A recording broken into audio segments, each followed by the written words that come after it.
Wednesday, November 7, the body of Christ. Perhaps the best-known image of the Church, and one that speaks the strongest about the unity of its varied parts, is the body of Christ. 1 Corinthians 12 and 27 read, "For as the body is one and has many members, but all the members are that one body, being many are one body, so also is Christ. Now you are the body of Christ, and members individually." Just as a body is a single unit that is made up of many different parts, each with its different function and responsibility, this is the Church as the body of Christ. Question. Read 1 Corinthians chapter 12, verses 12 through to 26. How does this image of one body with many parts apply to your local congregation? How does it apply to a worldwide organization like the Seventh-day Adventist Church? 1 Corinthians chapter 12, beginning at verse 12. "For as the body is one and has many members, but all the members of that one body, being many, are one body, so also is Christ.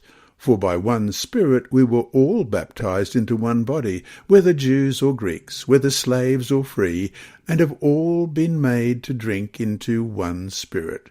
For in fact, the body is not one member, but many.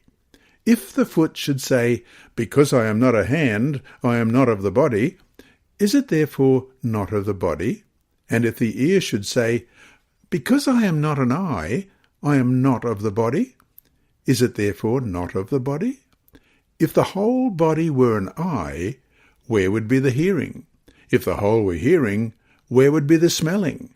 But now God has set the members, each one of them, in the body just as he pleased. And if they were all one member, where would the body be? But now indeed there are many members, yet one body. And the eye cannot say to the hand, 'I have no need of you,' nor again the head to the feet, 'I have no need of you.'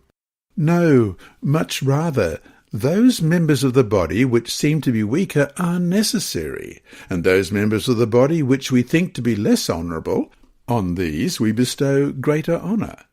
And our unpresentable parts have greater modesty, but our presentable parts have no need.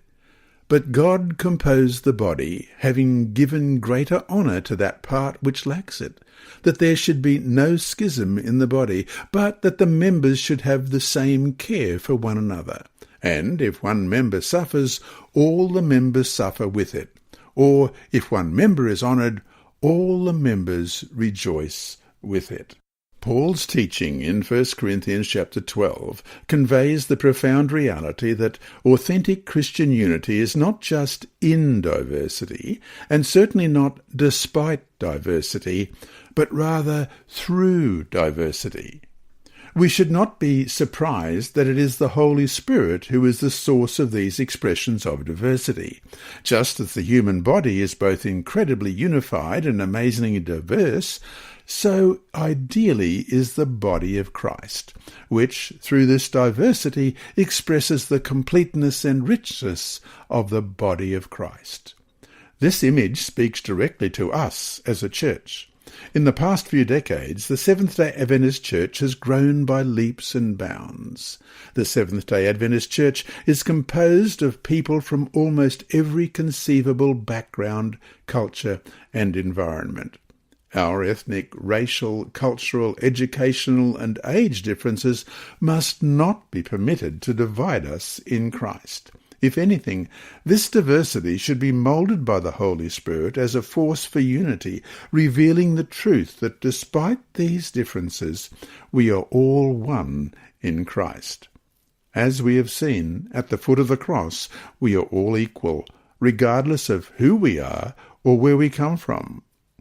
As the world around us becomes more and more fragmented, the Church must demonstrate that unity in diversity is attainable. God's people can demonstrate the healing and reconciling power of the gospel. Amazingly, Paul tells us how this ideal can be accomplished. Christ is the head of the church, and he is the Saviour of the body, Ephesians 5:23. And he is the head of the body, the church, in Colossians 1 verse 18. As each believer is spiritually connected to Christ, the entire body is therefore nourished with the same food.